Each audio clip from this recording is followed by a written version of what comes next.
Gethsemane, derived from the Aramaic meaning oil press, is a garden at the base of the Mount of Olives. Matthew, Mark, and Luke all share accounts of Jesus in Gethsemane in their individual Gospels. Jesus took his disciples with him to the garden. In Matthew 26:36, Jesus says to his disciples, "Sit here while I go over there and pray." He took Peter, James, and John a little further with him, and then went even further alone, only to return 3 different times to find his closest friends sleeping instead of praying. While he was praying, Jesus became troubled and deeply distressed, and it says that he is overwhelmed with sorrow to the point of death. Can you imagine, as Jesus was crying out to God, "If it is your will, let this cup pass from me, yet not my will, but yours be done"? Imagine knowing that in just a few short hours, you will be experiencing the torture of the cross, bearing the weight of sin from the entire world, past, present, and future. What a weight that would be to bear.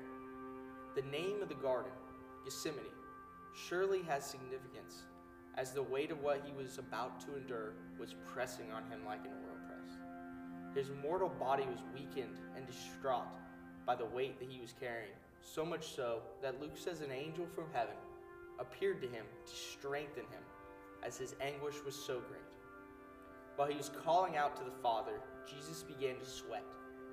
His sweat was so great that it was like drops of blood falling to the ground.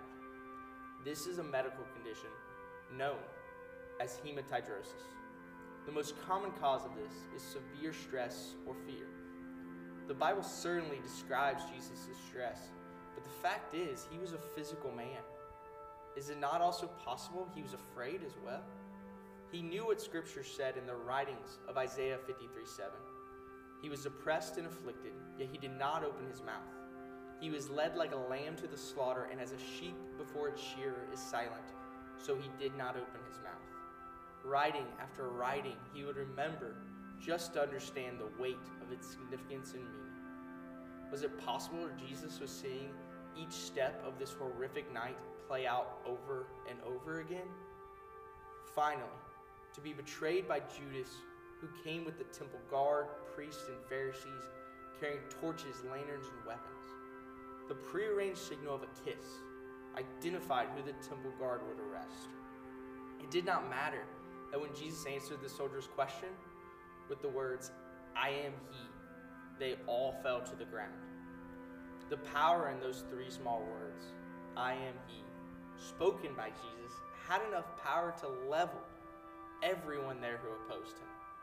It did not matter that Jesus performed a miracle before them by reattaching the ear of the high priest's servant when Peter drew his sword and cut it off. Jesus understood what had to happen.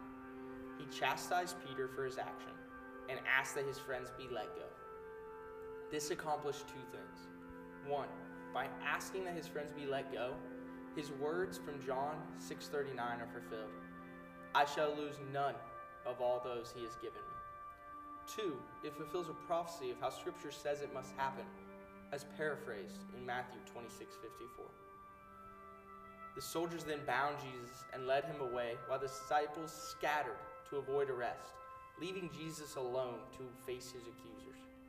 Exhausted, betrayed, abandoned, and scared, with a desperate need for his Father, and fear acknowledging his humanity wanted no part in what he was about to do. The bravest surrender in the history of the world. Yet, one phrase screams louder than the rest in this dark and lonely scene. "Not my will, but yours be done."